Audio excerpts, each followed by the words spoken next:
Today, we're going to talk about making the shift, and I'll get to what that is more in a minute. I'm going to start with a quick story. My first job, my principal, he started at that school at the same time. This was a failing school. The year I left, 13% of the students passed their state test. So if you think we're bad, we're bad, there's somebody worse. Okay, 13% passed, and the year before wasn't much better. He took some time, sat down, and looked at it, and broke it down to see what the kids were really missing. And just about every one of the kids missed the questions on Venn diagrams.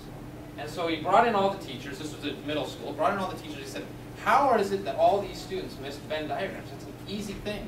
Why are we not teaching that?" And the teacher said, "We are teaching it. We've covered that over and over again. The kids just don't get it." And he said, "You know, what are we doing?" And they went through some of the things they're doing. And he thought, you know, the kids should understand this. So he went back and he got some sample questions from the state on Venn diagrams. And he took that, went into the classroom, and drew this on the board. He asked the kids, "What is that?" And the kids had all their smart aleck answers. It's a decapitated snowman, it's a bad 8, all this other stuff. But none of them said it's a Venn diagram. So then he said, "What's this?" Every one of the kids in the class said it's a Venn diagram. And what had happened was the teachers had taught that this was a Venn diagram. When in reality, a Venn diagram is a graphic organizer using circles to compare and contrast different things. And so that concept was not taught to the students.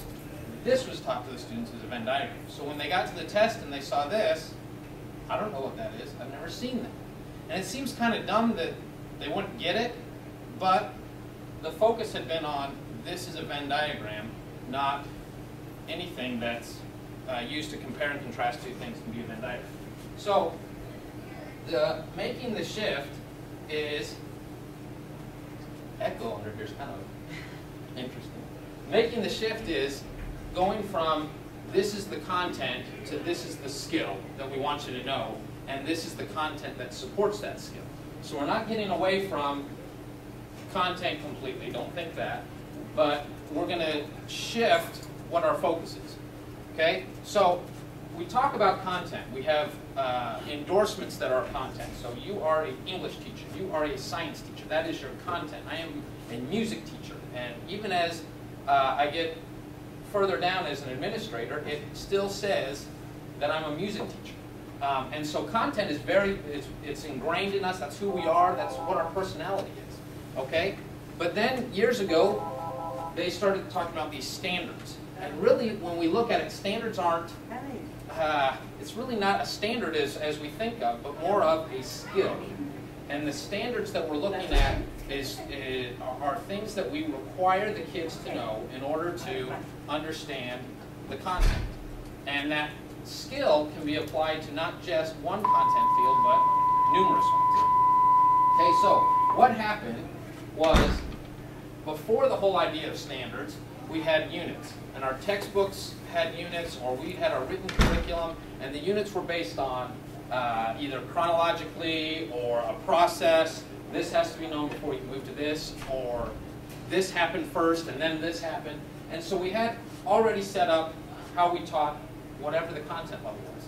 Then the state, whoever it was that decided, now we're going to do standards. And typically what happens is when they come out with this, they say, this is what you're going to do, but they never tell you how to do it. They never give you any direction. They never give any support. And a good idea without support is now a bad idea because there's no switching. So what did we do? Both teachers and textbooks said Unit 1 covers these standards. Unit 2 covers those. Unit 3 covers those. And they went through and they just basically took the same textbook that had always existed and said, this covered the standards. And we covered the standards because whatever it was we were teaching could be linked to the standard or the skills. Okay? So let's take one of my standards. This was my 8th grade music standard. Identify and apply musical symbols found in scores. And my guess is just about all of us will have something like this in our list of standards. There's symbols or there's ideas or something that you have to get the kids to understand. So as a teacher, and I fell into this as well, decide on a piece of music, Mission Impossible. Mission Impossible has lots of symbols. They're going to have to know those symbols in order to play it. So that will be the piece of music I use to cover that standard. Problem was, is 2 weeks later when we started Superman, they didn't remember that those symbols applied to the next song as well.